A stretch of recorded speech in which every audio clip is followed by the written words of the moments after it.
America, my name is Osei-Frimpong, and you're watching The Black Athenian. Today we're going to talk about why we should keep ICE or something like it, and why we need to as a matter of right and freedom, but we should abolish bail. There are lots of institutions in these United States, and we get confused about whether we need to get rid of them or just justify them.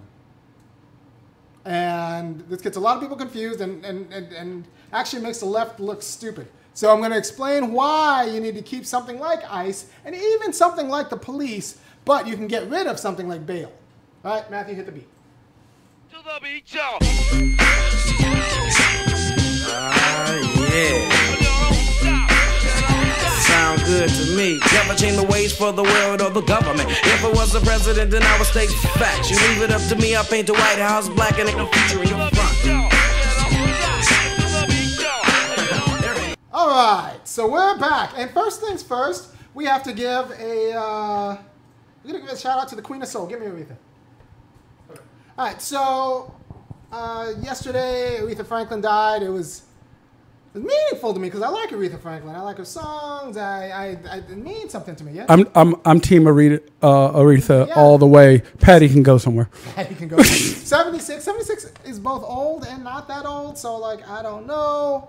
I feel some sort of way about it. Plus, she wrote the Philosopher's Soul song. Think. You better think.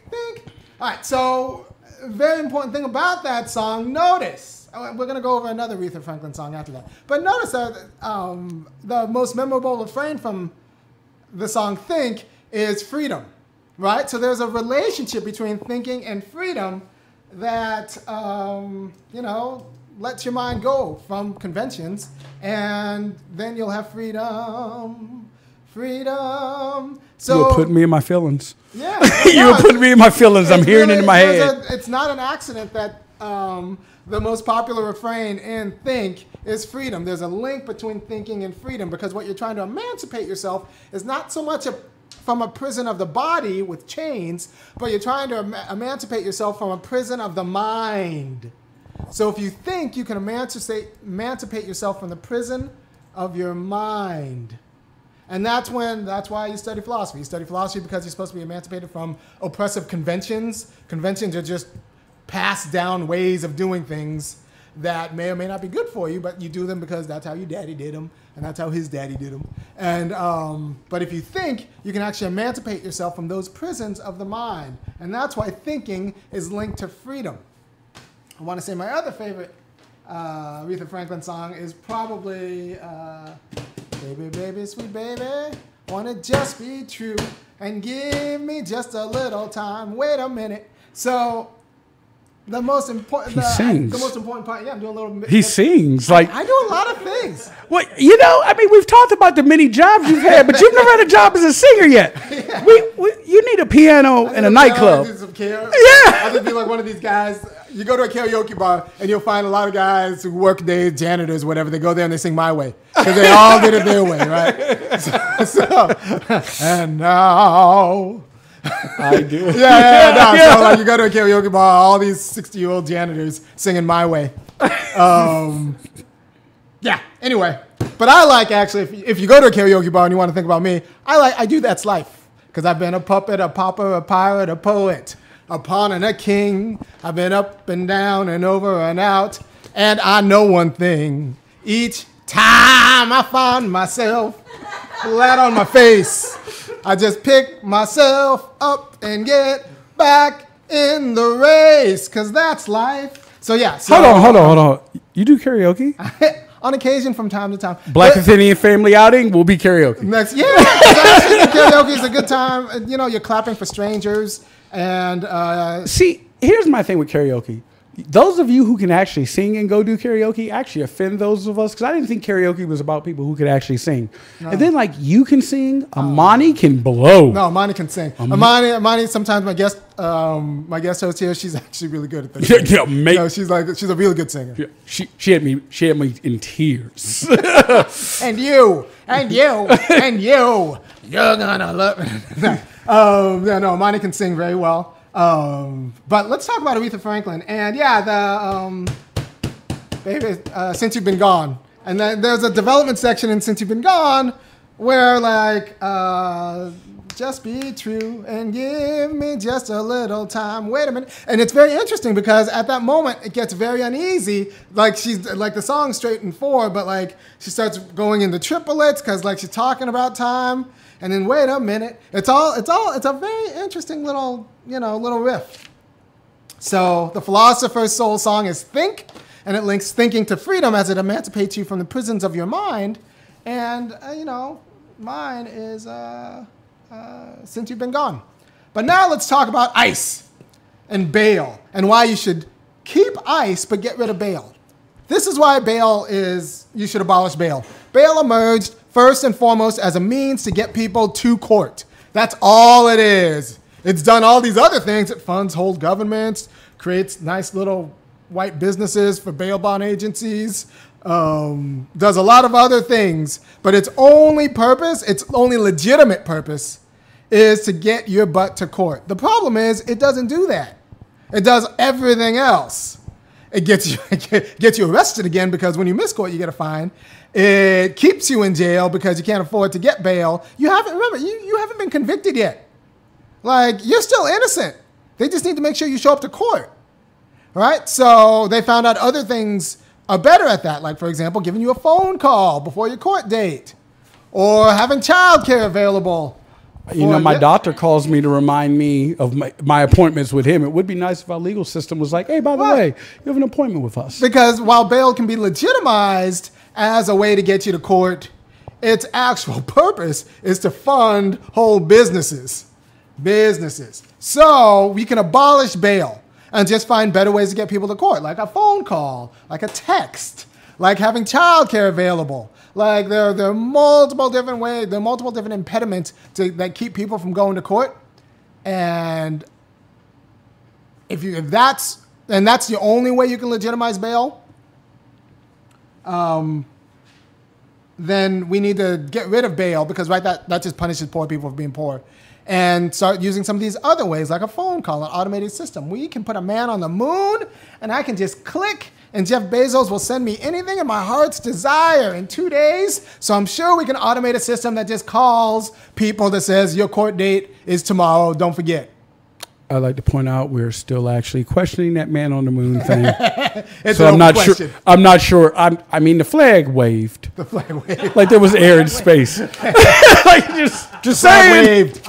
All right, so you get rid of bail. That's justice because its only legitimate reason is to get people to court, and it's not doing that. It's doing all these other things that are illegitimate. Now, you keep ICE because ICE has legitimate. If you get rid of ICE, you need something else. And don't tell me, ICE has only been here since 2003. Yeah, before ICE, there was INS, which is doing the same raids, and so. As long as you have a nation state that deals with other nation states, you're going to have something like ICE. You're going to need something like ICE. Because let me tell you something. Here's the deal. If something happens in Israel and this guy says, I got to go, and the criminal in Israel says, I got to go. So the criminal in Israel leaves, comes to the U.S., and these Israelis don't mess around. So they send Mossad after him. Do you want that happening on our soil? Or do you want a federal agency that says, no, Mossad, you stay there. We'll decide whether we want to deliver this guy up to you. I mean, the Mossad's quote is actually, their slogan is, through deception we do war. Through deception. So they're going to come and get their guy. The question is, do we want a federal agency that says, that mediates this process and says no, you stay in Israel. We'll deliver this guy to you, or at least, put him on the border and give him a push. Or do you want the Mossad doing its thing here? Right? We got a lot of student visas. A lot of these kids from different countries or governments pay for them to come to school in the United States. And it's good because the governments pay full freight. They don't get that in-state tuition. They pay the full tuition. So when those student visas are up, the government sometimes, on occasion, wants their kids back. now that they've paid for them to get their PhD or their undergrad in the United States. They want them back. But if the kids like it here, because we have 16 different varieties of fast food, the student might want to stay. We need a federal agency that says, actually, no, part of the exchange was you have to go back now. And that's okay. that's perfectly appropriate. We got this notion, and especially if it's a free state, and like, for example, but I also believe in asylum. That means if it's a failed state and it's dangerous if they go back, then they should be able to petition to stay here, and that's fine, but we need a process. You can't just like get rid of ICE and have no process. Because what? No, like that will be worse. That will be worse because then, like, you have all these international conventions, and then people just decide, well, I just want to stay. Yeah, yeah, but an international convention, and people just decide, well, I like it here. I don't want to go back. We need a group so that the other nations will actually send people to our international conventions. We need a national group that says, all right, you've had your conventions, now you got to go and back home. The problem with ICE isn't ICE, it's how it's being used. Exactly. The problem with ICE isn't ICE, it's how it's being used, which means the problem is the electorate that sent Donald Trump into office and made him the chief executive. Yep. So if you need something to police internet, okay, so extradition is a feature of international trade agreements. Extradition, that means like there's a criminal on your soil, either we come get him or you deliver him to us. That's a feature of international agreements.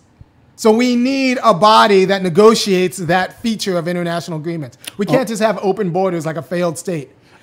Only reason we got El Chapo. Only reason we got El Chapo. I watched a documentary, and that documentary was salty because what it basically was a documentary about how he was smarter than them. Like Chapo, like the escape Cooper. Yeah, like he literally, it was as I was listening to the federal agents, I'm like, oh, they're just salty. He outsmarted them for like 20-something years. So there are people who want to do us harm because, believe it or not everyone comes here for truth and justice. We have something called a will, which means that you could either be motivated by truth or justice, or you could be motivated by everything else. And so for those people who are motivated by everything else, we need a system to make sure that they don't bring their everything else here. Or what will happen is, and I'm going to segue this into mass incarceration real smooth like, because what happened with mass incarceration, it is the U.S. uptick in policing didn't actually happen in the 90s. It happened about 100 years ago when we emancipated women from the household. It was great that we emancipated women from the household. Make no mistake, actually, black women have always been working out of the household. So when we emancipated white women, no, black women have always worked. My grandmother washed clothes. Yeah, they all not for lots of decent white families. Not just for Willis's. Yeah, no, not ours. My mother washed, the clothes. So of the black women have always been working out of the house. But when we emancipated white women from the household, we now had to protect society for white women. So that's when the uptick in policing happened. Because before we could control the house to protect them because they're very fragile souls. And so when we emancipated them from the house, now we needed to protect society. So what happens if we actually open borders is that we're actually laying the foundation for empire. Because now if we open borders, it's going to be about protecting the world from threats before the threats come to the United States. And about the emancipation of women, if you look at the language... Right. And that we still use today, it's, well, the first thing somebody says is, well, what about our daughters and wives? Daughters and wives, yeah. So that's always going to be the rationale for safety. So unless you want empire, we need borders. Because if we open up the borders, then when, dicier people who might mean us harm out there start coming here, we're going to have to say, well, we have to go out and fix there. And that's the recipe for American empire that comes with open borders. So if you respect sovereign states, not just the United States, but other states, you got to respect their sovereignty because you have to understand that borders are not just one-way things. If we open borders, it screws up economies. as the big sucking sound from brain drain as people come here and are seduced by Jeff Bezos and the American lifestyle and the idea of a McMansion. So we just need a process to mediate it. It doesn't mean that it's done well right now. ICE is brutal right now. It could be less brutal, but we need borders to negotiate something like extradition. We need it to make sure that cultural exchanges happen on fair terms. For example, if I'm an official in some random country and I send my best and brightest over to America to go to their universities and I pay for them to go and they don't want to come back, I'm going to need America to send my kids back. I'm going to need them to send I paid for their school and now you're letting them stay there and help your economy. Right. No, I needed them to come back and help my economy because that's why I've invested in them since they were 5. We forget that we're all kind of cultural products. So either I'm going to send my people to get them back or I'm going to need U.S. do what you do and deliver my people back. And I had Matthew bring up a picture of Elia Gonzalez. You remember that kid? The Cuban kid, because he's Cuban, and Cuba wanted him back, and his dad wanted him back in Cuba. So we needed to send him back because his dad wanted him back. So you need to keep bail. You need to keep ICE. And someone said, well, you could just abolish the police too. No, you need to keep police too. You need to keep police too. Yeah, you don't want to just abolish the police. I want to retrain them, but no police equals crazy white people with guns killing me. Right now. The Purge. No police is the Purge. I don't want that, man. No police and white people have guns. No, thank you. No, thank you. Because right now we have a formal system with some accountability versus Bubba. More accountability in theory than Bubba. The more accountability. We have formal accountability, right? With Bubba, he's just going to do what he can to protect his folk. And let's be clear, people will act like this is something way from the past. We just had a local activist come home to find 2 bullets in his pet in his front yard. Right. What did he do? He called the police. Because a local activist is doing some work around the police mowing down one of our local residents, and that police officer moved to Oglethorpe County next door. So one of our local activists has been organizing over in Oglethorpe County. So he comes home from organizing in Oglethorpe County against a police officer who has gotten a job in Oglethorpe County after being fired from Athens. And in Athens, his dog had 2 in the chest and was put on his front door. Guy's name's Antoine Stevens. You can find him on Facebook. He's posted all about this. But so because of his activism across the way, he had a dead dog with 2 bullets in it on his chest. And what did he do? Call the police. And then they kind of gave him a shine. So he had to call the FBI. Then the FBI guilted the local police, into doing something about it.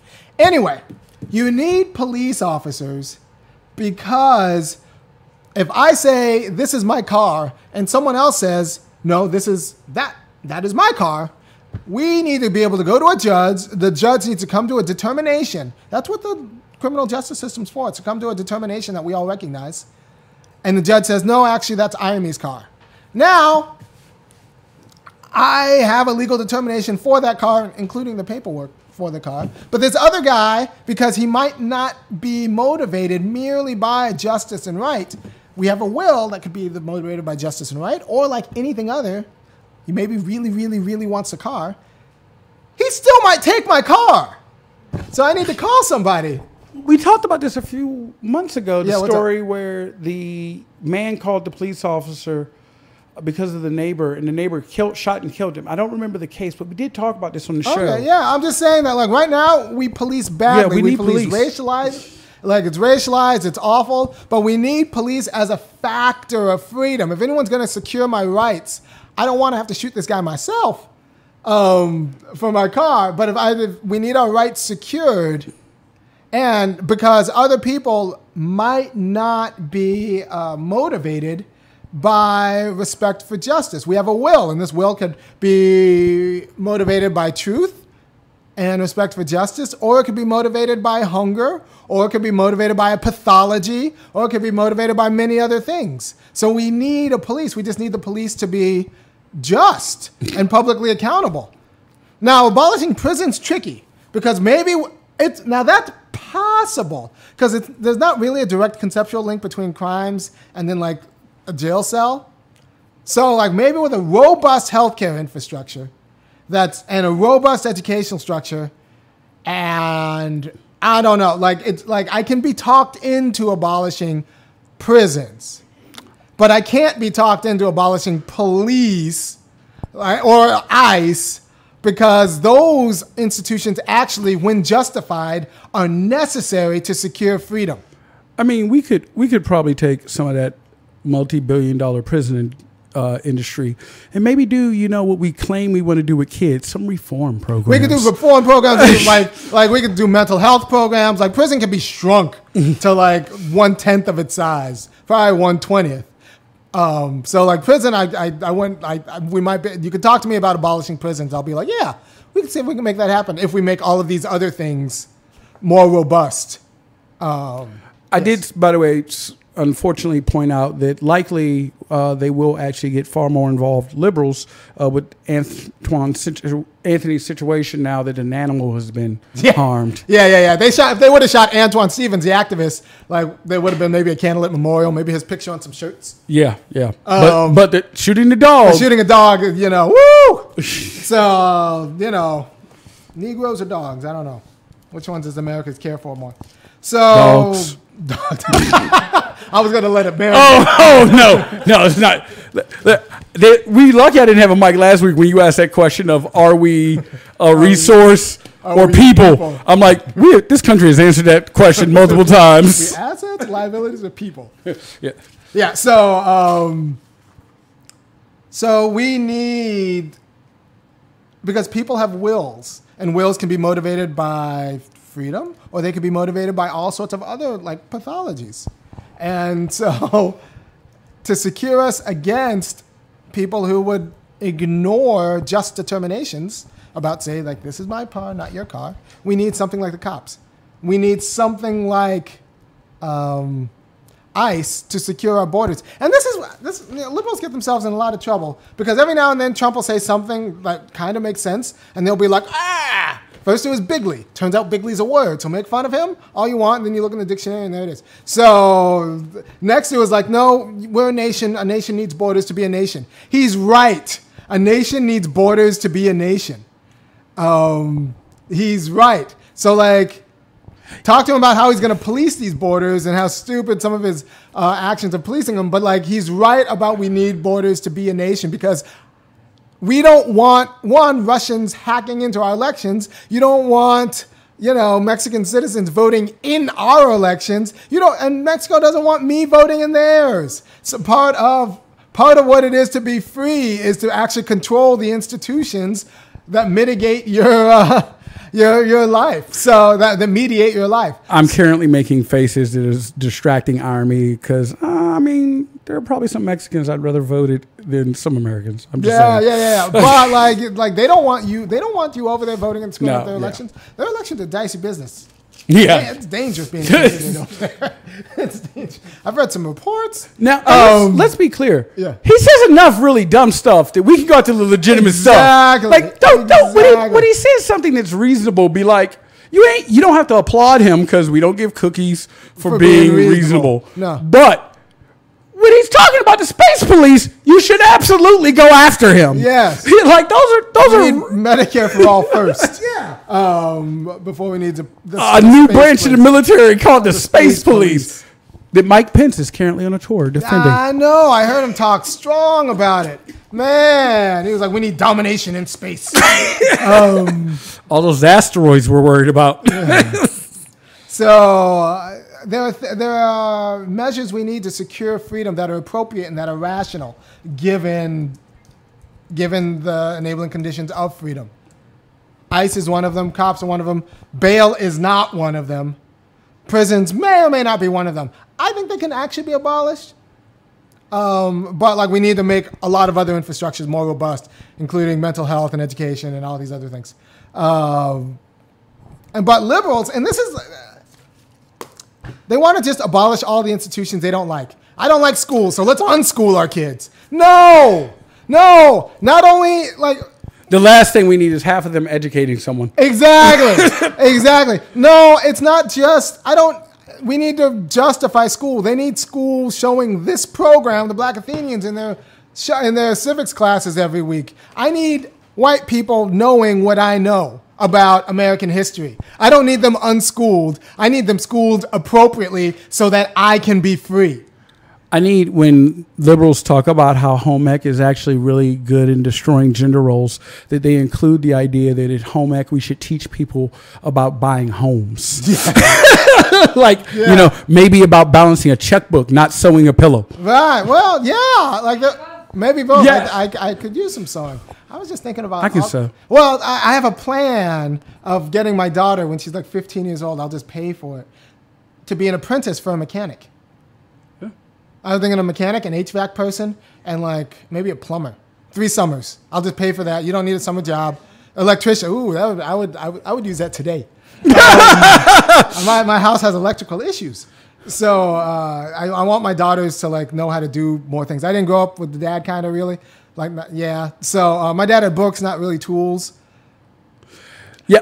See, here's the thing. My dad was the jack of all trades. Yeah. Master in theory of none. Around. But he could fix anything. Unfortunately, I did not appreciate that when I was younger, and now I'm like, man, I really kind of wish the old man was around because. I don't know how to do as many things as I'd like to be able to do. Yeah. So I'm in the books now. So my daughters, I want to be able to like swing a hammer a little bit better than I can.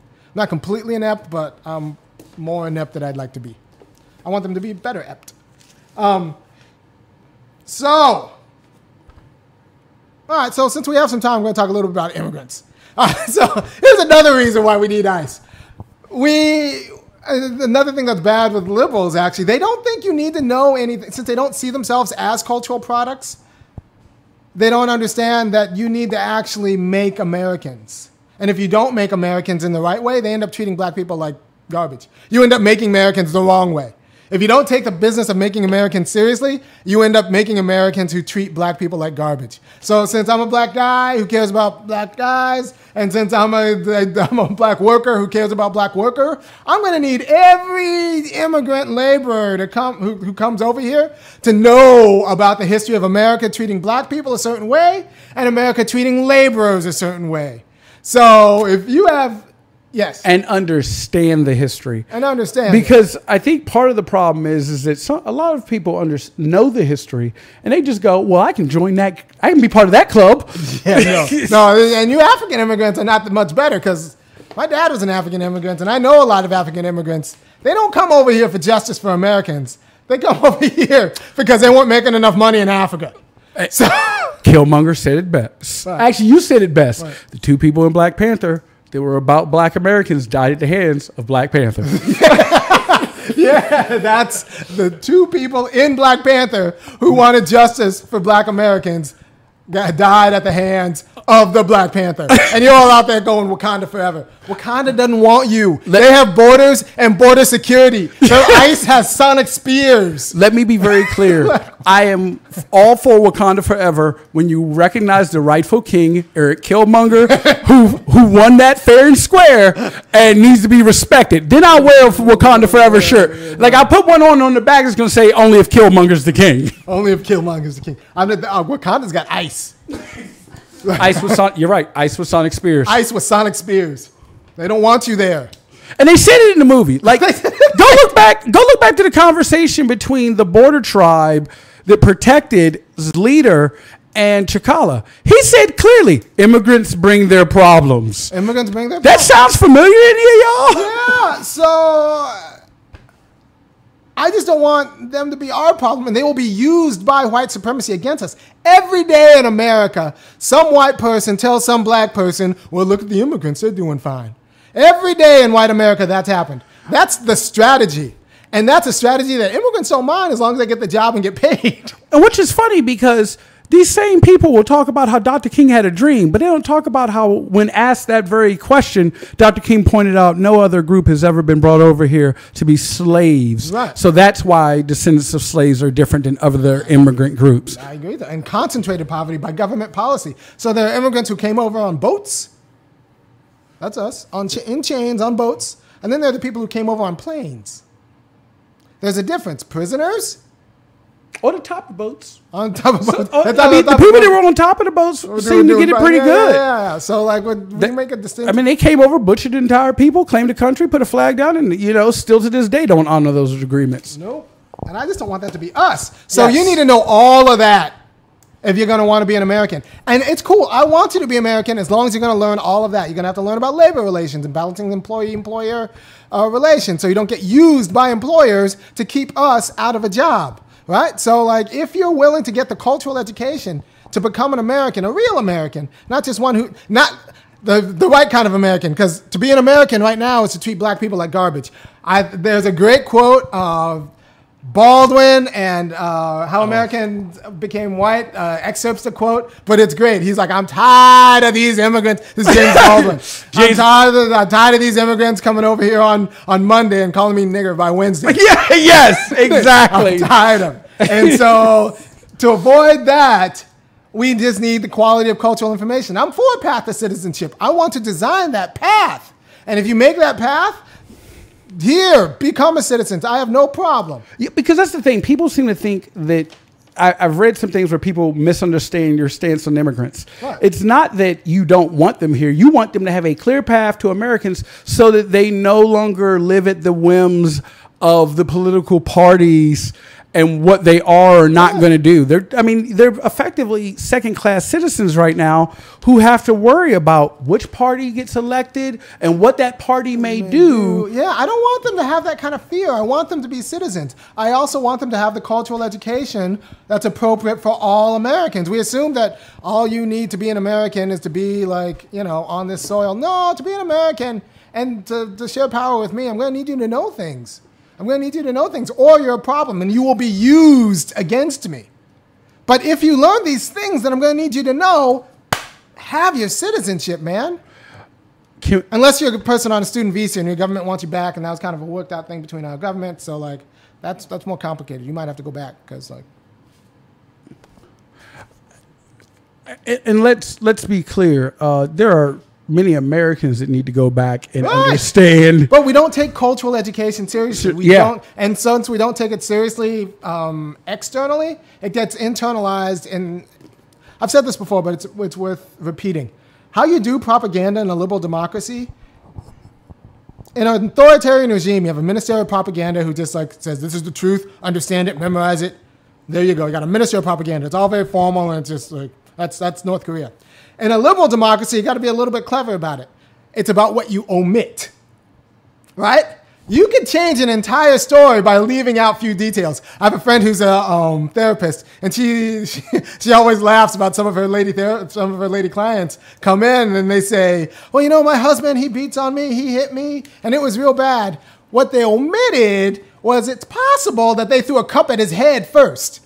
Like they omitted, I'm like, hold on. And then you meet the husband, and the husband's got a stab wound. And It's like, what happened? Well, she stabbed me first. And she's like, oops, I forgot to tell that. So, like, you can change a whole story. I have a great story on this exactly. So, God bless my parents. My mother and father were having a disagreement. They were just fighting. My mother grabbed a pipe. My mother grabbed a pipe. My father grabbed the pipe to keep her from hitting him with it. Right. She yanked the pipe back, nicked herself in the face, and went off about how my father hit her in the face with a pipe. I'm standing right there. And you got to understand, there are some thirsty white social workers who are like, you tell it, girl. Oh, yeah. He's patriarchy. Yeah. No, like literally, don't get me wrong. My dad had his issues, but he was not violent towards her. They were just fighting. Yeah. Because black life is stressful. Yes. When you have a lot of stress, when you're broke, when there's mental illness or substance abuse, or like some combination of all that, things escalate and they're just fighting. Yeah. So like, but she grabbed the pipe, and that man just grabbed it. That's not patriarchy. That's black life fighting. Yeah. And I'll tell you, my father slept in the car for 2 days. Yeah. And I'm looking at her. Scared to death because, like, if she goes to talk to a cop about that or some of these white social workers, they'll be like, we'll save you. Well. Break up the whole family. Yeah, exactly.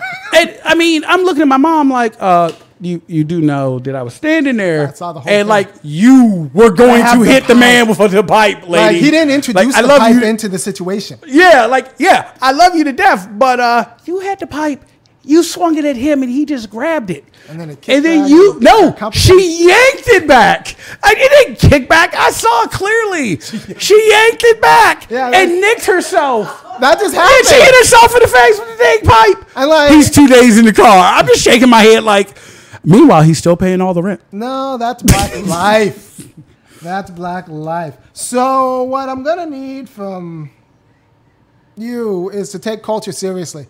These libertarian left is what I call them, because they want to abolish all these institutions without thinking that we need institutions in order to be free. We just need them to be just. We don't need to abolish schools. We need me setting the curriculum. Like, we don't need to abolish ICE. We just need me setting the path to citizenship. And it's going to have all sorts of cultural education, things that people are going to need to know to be an American, because if you're going to be an American, I'm going to need you to know things. We don't need to abolish cops. We need to justify their appropriate use of force.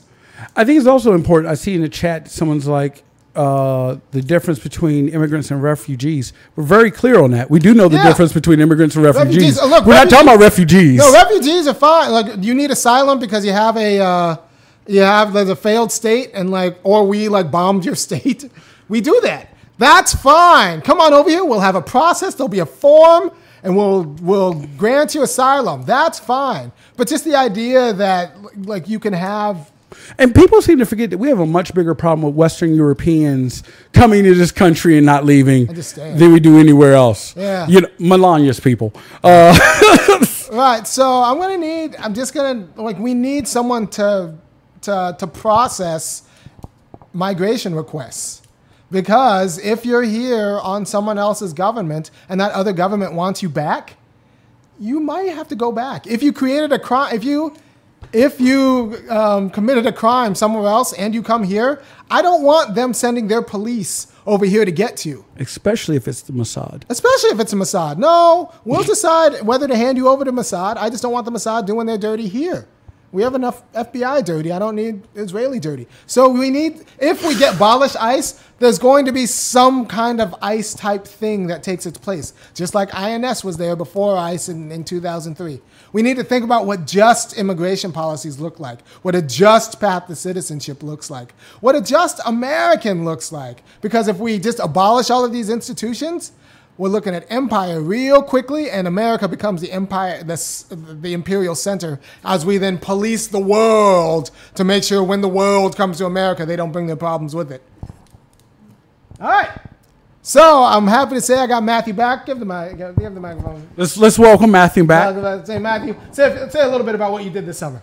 I actually just took a break this summer. I did a little bit of reading. I read The Man Not, which was a great book. Yeah, very good book. Good recommendation. And I just took a summer off for a bit. Just got my mind right. Yeah, Matthew. And Matthew's going to be taking over a show, and not next week, but the week after. I'm excited. He's got a plan. The man has a plan. I'm just going to let it go. Yep. I trust him. He's got. And I can actually hook you up with Tommy Curry. Really? Yeah. We're close. All right. Cool. So no. Actually, you guys, maybe we can bring him to campus because he spent a lot of time in Tuscaloosa. So that's not actually that far. That's not far. And you're in the philosophy club, so maybe we can get some money. We might be able to make that happen. Yeah. All right. So cool. Thank you for your time. I'll see you next week. I hope this has been an informative show. Look, if you like what I'm doing, this doesn't pay for itself. I need. I got the hard newsletter is all designed. It's printed. The layout. If you like what I'm doing, I'm going to need you to become a member of the show. I'm providing a service. If you like what I'm doing, go to thefunkyacademic.com, become a member, give $5, $15, or $50 a month. That'd be great. It'll keep me and the lights going and keeping everything. I'd like to bring on another person to, school started now, so I just have a lot. I'm preparing a class, and I just have a lot of work to do, and I'd like to bring on another person to kind of grow and keep the company going. So if you like what I'm doing, if you think I provide a service, this is America. Things cost. So go ahead and kick down a little bit. Go to the Funky Academic, sign up for a monthly. Tell your friends, and let's get these subscriber numbers out, which means email your people this show. Because I'm saying very important things. Also, if you're in Athens, we like supporting black businesses. There's a place called Food for the Soul, which apparently is delicious. Actually, you can testify for that. You just had their catfish. Oh, yeah. That's where the catfish came from. Catfish. It's delicious. So, Food for the Soul. It's in town. And go, if you want to patronize a black business, go to Food for the Soul. What street's it on? It's on West Broad Street. Okay. At the corner of West Broad right before Magnolia. I can't remember the street that's right there. Okay, yeah, but you can West see Broad. Yeah. Matthew's got a picture of it up now. All right, good. And he's got a Broderick mural. Oh, that's a mural. That's one of Broderick's murals. That's Broderick mural. This is all. This show happens every week from Broderick Flanagan's studio. He's the young man with the courage enough to let me do my thing. And so if you either want to come by and watch the show, it's 4 o'clock on Fridays or 4:10. And thank Broderick the next time you see him because he's a wonderful guy. And also you can patronize his studio or Enlightened Media Productions. Broderick runs a business where he hooks black people up with black businesses. So if you have a wedding and you want a black beautician or a photographer, you don't have to go to your cousin who's a photographer. You can go to use a black photographer. Spread some of that money in the black community. If you're white, you really should. And that's all it is. Talk to Broderick at Enlightened Media Productions or go to the Soul Food restaurant, which is another black business. And that's, what time is it? 40. Oh, perfect. Great. So next time you have a sub in your class, you can play this for your class because it's I kept it under 50 minutes. Peace.